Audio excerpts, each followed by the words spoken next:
sa music lang. Walang salamat sa Diyos, He added talent sa buhay. He enabled me to teach in communities sa Bible school.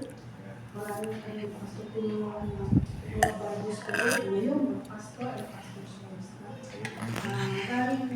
Maraming nagpasakot sa amin pagtuturo na salamat ang Diyos ang nagbigay lahat. Lahat ng talent, lahat ng abilities, lahat galing lang sa Diyos. It's just rightful that we give it back to God. Kaya nga, pag-pray po natin si Lucia, si Lenny, very strong desire to be used by God. Sana itong mga young people, no, gamitin na ang pag-ibig, especially sa people.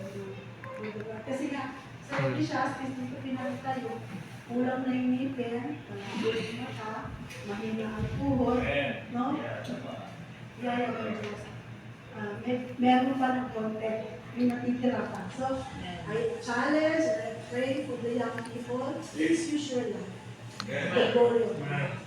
So, why? Because there's only one reason. Because we have a great God.